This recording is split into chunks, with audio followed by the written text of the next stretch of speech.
बस्तर में आई बाढ़ से हुई तबाही विकराल, अनेकों के घर ढह गए, जिंदगी भर की पूंजी बह गई।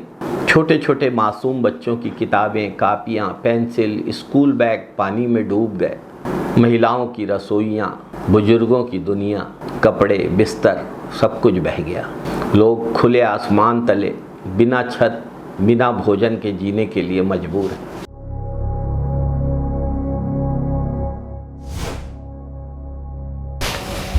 नमस्कार साथियों, बड़ी उम्मीद थी लोगों को कि छत्तीसगढ़ की निर्वाचित सरकार उनके आंसू पोंछेगी, उनके दुख में खड़ी मिलेगी। लेकिन भाजपा सरकार को तो मोदी वंदना से फुर्सत नहीं है।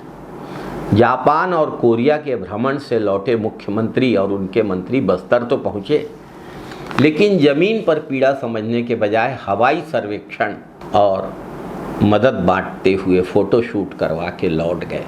वाकई में कहीं मदद बांटते नहीं दिखे।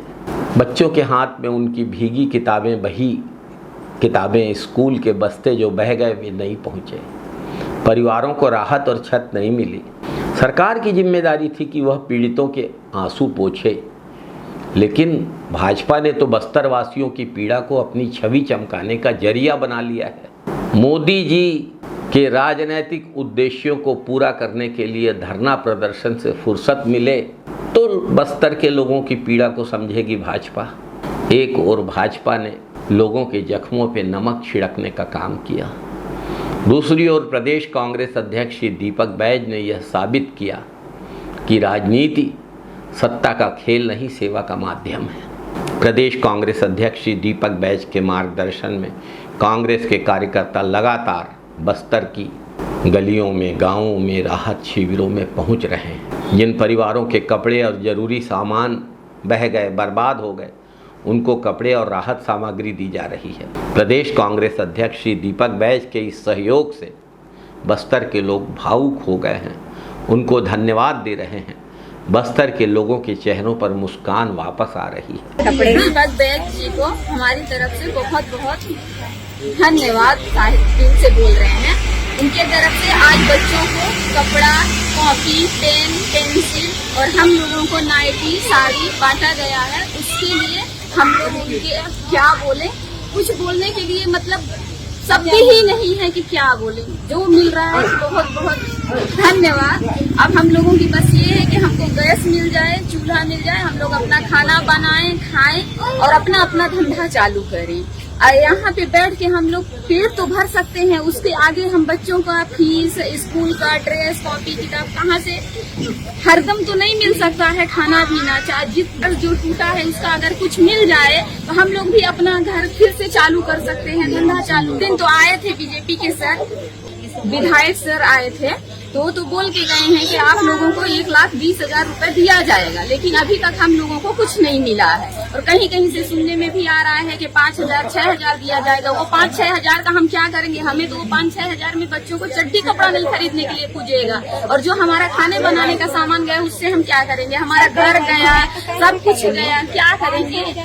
हमको उस दिन विधायक सर बोले कि सबको 1,20,000, तो उस हिसाब से हमको मिलना चाहिए जो हमारे हक का है। और अगर नहीं मिलता तो उसके लिए फिर हम लोग बाद में सोचेंगे। धन्यवाद दीपक बैज जी। एक और भाजपा की सरकार कैमरों के सामने खड़ी होकर बस्तर की त्रासदी को प्रचार का साधन बना रही है, दूसरी ओर कांग्रेस जमीन में उतरकर बस्तर वासियों के आंसुओं को पोंछ रही है। बस्तर की त्रासदी ने एक बार फिर साबित कर दिया है कि भाजपा के लिए सिर्फ सत्ता ही सब कुछ है।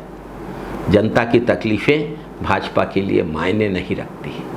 कांग्रेस जनता की सेवा कर रही है। बस्तर की मुस्कान कांग्रेस की कोशिशों से लौट रही है और भाजपा सरकार की बेरुखी और राहत में भ्रष्टाचार ने बस्तर वासियों के दुख को बढ़ाने का काम किया है, जले पर नमक छिड़कने का काम किया है। बस्तर की ही तरह पंजाब भी, जम्मू कश्मीर भी, हिमाचल प्रदेश और हरियाणा भी बाढ़ से अस्त व्यस्त है, लेकिन भाजपा और आरएसएस के कार्यकर्ता नदारत हैं।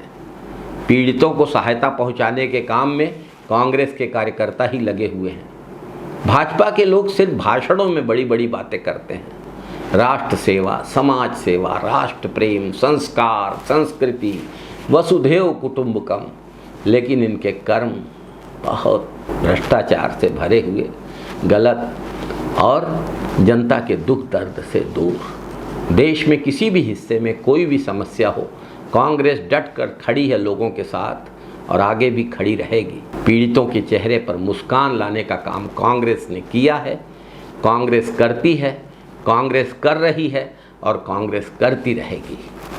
जय बस्तर, जय छत्तीसगढ़, जय हिंद साथियों, वंदे मातरम साथियों।